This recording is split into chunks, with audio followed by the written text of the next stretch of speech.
Welcome back to the channel, everyone. Welcome to a new Star Trek review. Yes, Star Trek Lower Decks Season 3 has begun, and I'm here to give you my thoughts on this episode and reviewing it on a weekly basis. Although I will admit that I am 24 hours late for this review. That's because I was away for the past week and just came back yesterday late afternoon. So thusly, moving forward, my reviews for this will be up on a Thursday morning here in the UK, but shortly after it airs. So yeah, there we go. So I can only apologise about being late. So let's get into this review for Season 3, Episode 1 of Lower Decks.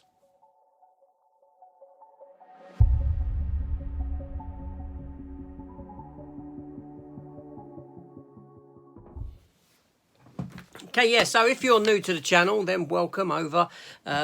I do review all the Star Trek series, and I have been feeling a bit, I don't know, going without lately because Strange New Worlds came to an end a few weeks ago. The Orville has come to an end also, which I loved and did review every episode of. So if that sort of thing is for you, then please consider hitting the subscribe button, coming over and joining the channel. I do also like comments, positive, negative, whatever they may be, but friendly, obviously. Let's have a friendly conversation. Now, Star Trek Lower Decks is a series that I adore. I really do. Seasons 1 and 2, they just got better and better, and I'm so glad that it is back. And a fourth season is in the works, and I believe in June they started doing the voice recordings for that fourth season. So that's just positive news all around.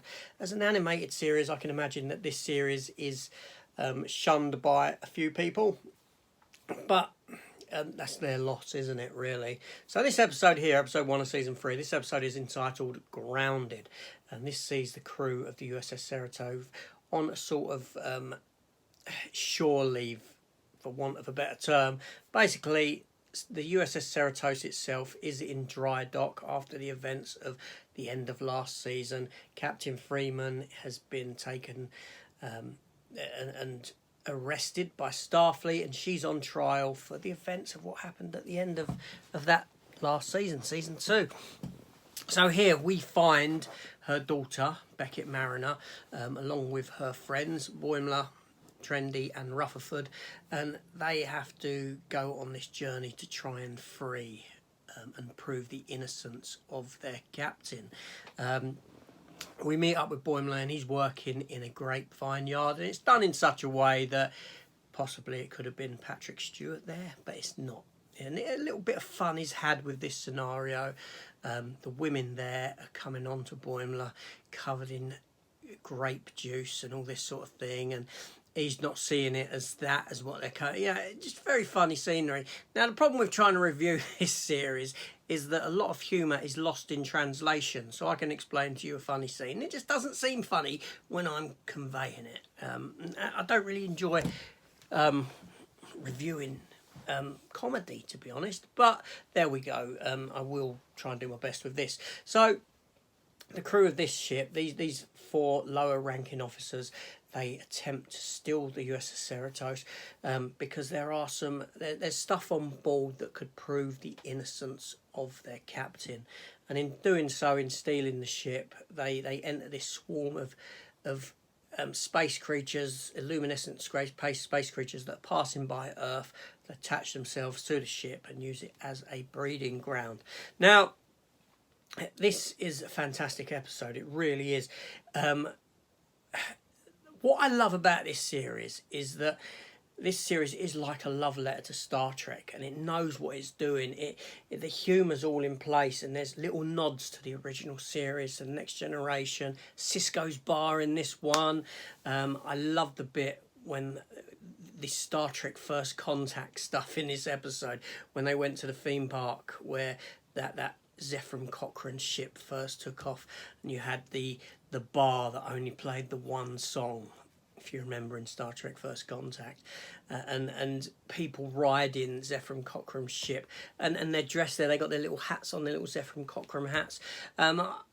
this scene was just fantastic, and not only that, using that music from Star Trek First Contact, it just, you know, this series really is a love letter to Star Trek, and this is why people shouldn't shun it or dismiss it, right? Because if you know Star Trek, you're going to get a lot out of this series. You really are.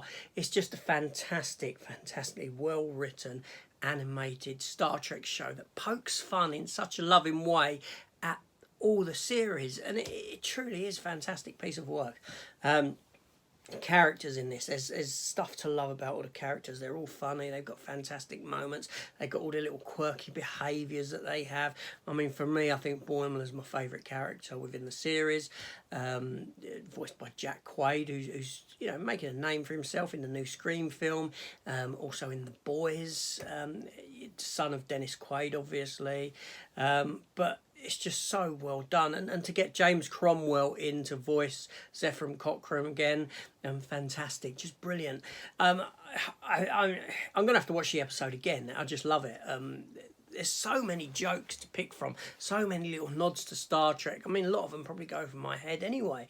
People who are more into Star Trek than me. I mean, I love Star Trek, I enjoy Star Trek, but I don't live, breathe it to that extent. I mean, you know, I've got USS Enterprise models, all this sort of thing, but I watch an array of stuff, so you know, I don't know in this episode this happened, or do you know what I mean? So I'm a bit lost for that. So let me know down in the comments the little not nitpicks. What am I saying? All the little bits that you picked up, all the little nods to Star Trek and all things like that. It's a fantastic series. Let's talk about it, and I will be back with my thoughts for the next episode. But for me, this is a fantastic start to this season 3 of this show, and I hope it runs for a very long time. It deserves it. This is AJ. See you on the next one. Take care all, and goodbye.